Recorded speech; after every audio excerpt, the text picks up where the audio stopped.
نبی کریم علیہ السلام نماز پڑھا رہے تھے، ظہر کی نماز تھی یا عصر کی نماز تھی، صحیح مسلم میں موجود ہے۔ حضرت ابو ہریرہ فرماتے ہیں نماز پڑھاتے پڑھاتے نبی پاک نے قدم آگے کیا، نماز پڑھاتے پڑھاتے قدم آگے کیا اور یوں ہاتھ اٹھایا پھر واپس کر لیا۔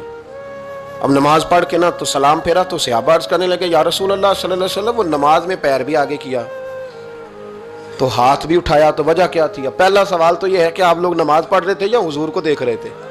تو صحابہ تو پہلے ہی بتاتے ہیں کہ بھئی ہم تو پہلی صف میں نماز اس لیے پڑھتے تھے کہ نماز بھی ہوتی رہتی تھی اور چپ کے محبوب کی دید بھی ہوتی رہتی تھی۔ حضور سے پوچھا یا رسول اللہ وہ نماز پڑھتے پڑھتے قدم آگے بڑھایا آپ نے تو پھر پیچھے کر لیا، کیا تھا؟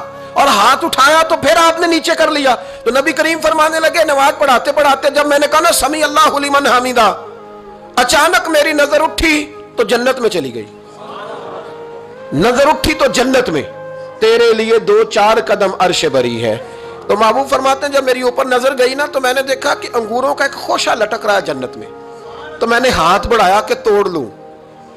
حضور کھڑے ہیں مسجد نبوی میں اور فرماتے ہیں کہ میں یہاں کھڑے ہو کے ہاتھ اونچا کروں تو میرا جنت تک پہنچ جاتا ہے۔ فرمایا میرا ارادہ ہوا کہ وہ خوشہ جنت کا توڑ لوں، اور ذرا میں نے پیر آگے بڑھایا ہی تھا تو میرے دل میں خیال آیا کہ جنت راز ہے تو راز ہی رہنی چاہیے، یہ راز کھول گیا تو مزہ نہیں آئے گا، تو میں نے پھر وہ ہاتھ واپس کر لیا۔ صحابہ کہتے ہیں جب نبی کریم نے یہ بیان کیا تو ہمارے چہرے نے تجسس سے کھیل اٹھے، تجسس سے ہم کوئی بات اور بھی سننا چاہتے تھے۔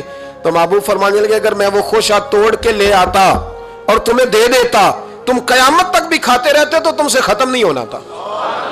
یہ صحیح مسلم کی حدیث ہے۔ او بھائی میرے رسول کریم کے واقعہ معراج پہ شکوہ کرنا، کہنا سمجھ میں نہیں آتی کیسے گئے تھے، تو جو چاہے تو ہر شب ہو مثال شب اسرا، اس لیے کہ تیرے لیے 2-4 قدم